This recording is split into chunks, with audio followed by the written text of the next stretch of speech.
I think there's a big problem and there's a pattern being set. Uh, One which begins as a diplomatic discourtesy and threatens to harden into an international norm, the exclusion of British parliamentarians from foreign countries, not because of security threats or criminal activity, but because of what they might have said, because of their views. And two recent examples have made this danger plain. The first, the Labour MPs Abdissam Mohammed and Yuan Yang refused entry to Israel, outrageous. And now the Liberal Democrat MP Vera Hobhouse turned back at Hong Kong airport, denied even the chance to hold her newborn grandchild, outrageous.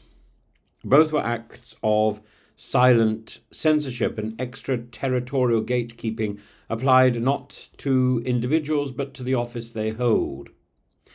It's no minor diplomatic dust-up. This is a shot across the bow of representative democracy. And what these actions by Israel and China declare is that we will decide which democratically elected voices from our parliament can be heard.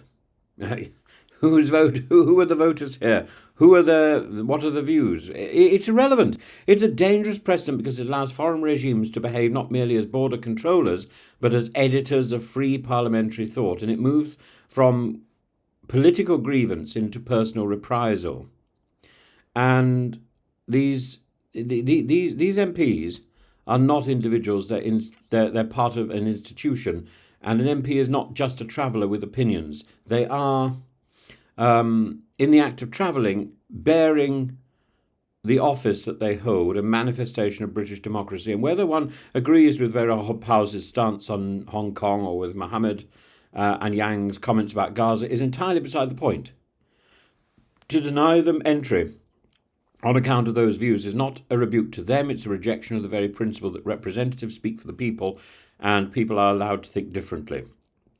And in this, I suspect, we may finally witness even Kemi Badenoch, who spoke ridiculously about Mohammed and Yang, but even Kemi Badenoch, Farage and Sir Ed Davey finding common ground eventually, for it cannot be allowed to stand.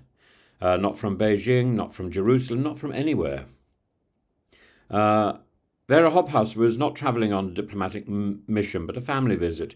She was met at passport control, interrogated, had her belongings swabbed, her passport confiscated, and was returned like a deportee. Her husband let through without issue.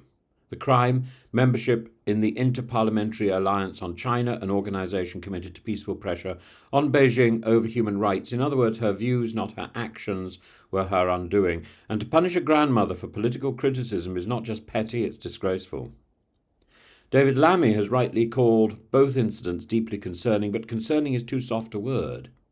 We need a principled and reciprocal response. If China or Israel chooses to snub members of our legislature, they must understand they undermine their moral standing.